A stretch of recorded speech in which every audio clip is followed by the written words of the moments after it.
Bonjour à tous, je suis Cécilia de Revers et vous écoutez le podcast qui vous aide à surmonter le burn-out et retrouver énergie, clarté et épanouissement dans votre carrière. En tant qu'être humain, on a une faculté cognitive assez incroyable, c'est celle de pouvoir s'observer, de pouvoir se parler à soi-même.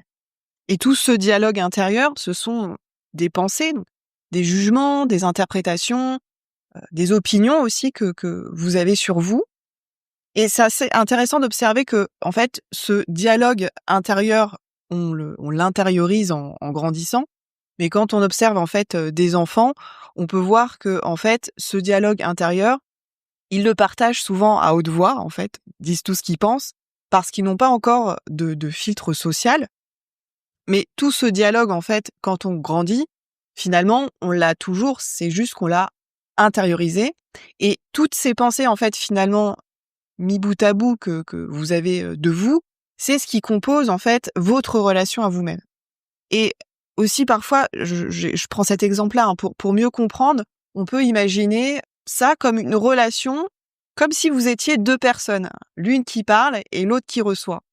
Et là, en fait, il y a un choix, on peut dire fondamental, hein, c'est que vous pouvez être celui ou celle qui critique, qui juge, qui reproche, et en face, celui ou celle qui encaisse, qui se défend, qui se sent rabaissé. Vous pouvez aussi être finalement celui ou celle qui encourage, qui comprend, qui soutient, et en face, celui ou celle qui se sent reconnu et porté. Et dans un couple, par exemple, ou dans un binôme de travail, on le sait bien, hein, si l'un passe son temps à critiquer l'autre et l'autre à se défendre, en fait, ça marche pas. Et pourtant, c'est ce que beaucoup d'entre nous faisons finalement à l'intérieur de nous-mêmes tous les jours. On pourrait prendre une situation toute simple, hein, par exemple, voilà, vous avez oublié de répondre à un mail important. Vous pouvez avoir une version, voilà, du dialogue intérieur qui est appelée la critique intérieure. Franchement, t'es nul. Enfin, encore une fois, t'es pas fiable. Ton client va être furieux. Et ça, ce que ça crée comme pensée, c'est en résultat, voilà, vous paniquez, vous hésitez, peut-être que vous procrastinez aussi, vous avez honte et en fait, finalement, vous mettez encore plus de temps à répondre. Et il peut y avoir une autre version de vous, voilà, qui dirait, finalement, ça c'est un peu changer sa critique intérieure, mince, en fait, j'ai oublié, c'est pas idéal, mais je peux rattraper le coup, je vais répondre maintenant, expliquer la situation, et le résultat que ça crée, c'est que, voilà, il y a plus de clarté, de détermination, et finalement, vous envoyez le mail, vous réparez la relation, et vous avancez. Donc, ce sont en fait le même fait, mais deux discours intérieurs totalement différents, et finalement deux, on va dire, résultats complètement différents. Et c'est ça la puissance en fait de la relation à soi, on pourrait dire, c'est que quand on traverse un burn-out, en fait, cette critique intérieure, elle prend toute la place. Et elle peut aussi répéter en boucle que voilà, qu'on n'en a jamais fait assez, qu'on devrait mieux s'organiser. Regarde les autres, voilà, ils s'en sortent beaucoup mieux que toi. Et en fait, plus vous êtes fatigué, plus cette voix, elle vous paraît réelle, comme si en fait, elle décrivait des faits objectifs.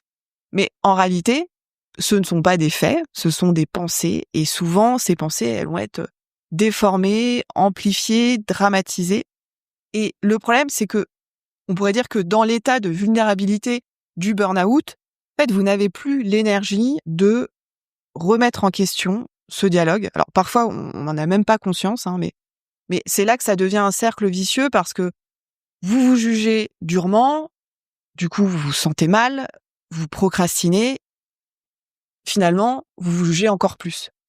Et au passage aussi, vous fabriquez finalement des preuves que les autres sont contre vous, vous devenez hypersensible et vous réagissez sèchement, même finalement avec les personnes qui essaient juste de vous aider.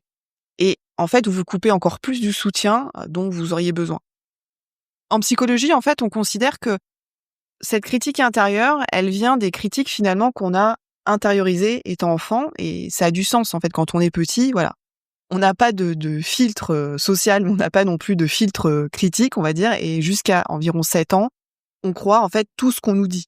Donc si on entend tu devrais être plus sage, tu dois faire plaisir, tu dois mieux travailler, on prend ça vraiment pour des vérités, pour la vérité. Et comme notre survie dépend directement en fait du regard des autres, enfin des adultes plutôt, on a appris finalement à se conformer. On a développé ce réflexe de si je me critique en fait avant que les autres ne le fassent, peut-être que je serai en sécurité. Et à cet âge-là, en fait, c'est une stratégie utile, mais en fait, à l'âge adulte, ça peut devenir toxique parce que la critique intérieure, elle donne l'impression de nous protéger, mais en fait, qu'elle nous pousse à réussir, mais en réalité, elle finit par nous épuiser. C'est comme un âne en fait qu'on taperait avec un bâton. Au début, peut-être qu'il va avancer, mais en fait, si on continue sans relâche à le taper, en fait, il va finir par s'effondrer. Et de la même façon, plus vous êtes dur en fait avec vous-même, moins cette stratégie, elle fonctionne sur le long terme. Alors, ce qui pouvait sembler être une formidable stratégie de progression, être intransigeant avec soi, en fait, ça devient en réalité une cause majeure de l'épuisement émotionnel. Et quand on y pense, on comprend que en fait, ce n'est pas une voie durable. Alors, qu'est-ce qu'on fait ? Qu'est-ce qu'on fait de ça ? Il y a 3 repères, je pense, à retenir, 3 idées qui, même sans passer à l'action tout de suite, permettent déjà de prendre du recul. Le premier repère, c'est de vous dire que, en fait, votre critique intérieure n'est pas la vérité. Même si ces mots sonnent justes parce que ils se répètent depuis des années, ce ne sont que des pensées, ce ne sont pas des faits. Et en burn-out, ce qu'il faut comprendre, c'est que votre critique intérieure, elle va avoir tendance à tout commenter.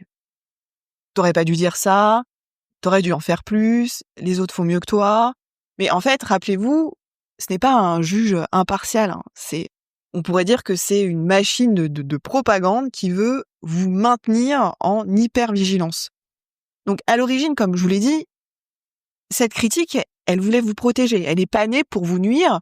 Elle s'est formée dans l'enfance quand plaire aux adultes autour de vous était une question de survie. Et à l'époque, ça faisait sens, mais aujourd'hui, cette stratégie, elle est complètement inadaptée et en burn-out, j'ai envie de dire, c'est flagrant.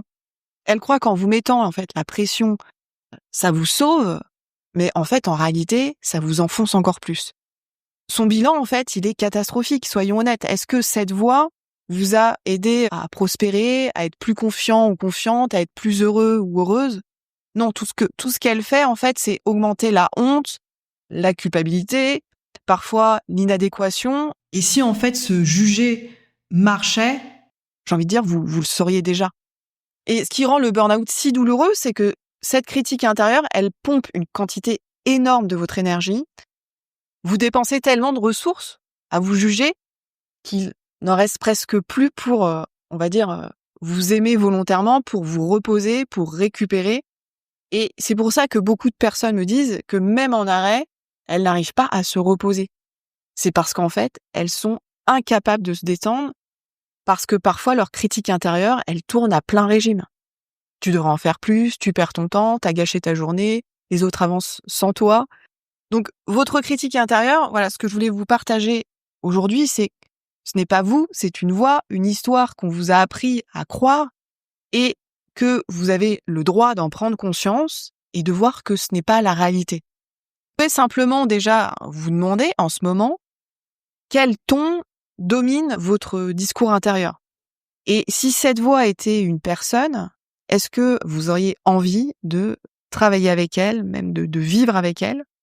Et une autre question aussi pourrait être si vous baissiez son volume ne serait-ce qu'à 10% seulement, qu'est-ce qui redeviendrait possible pour vous dès cette semaine, dès maintenant ?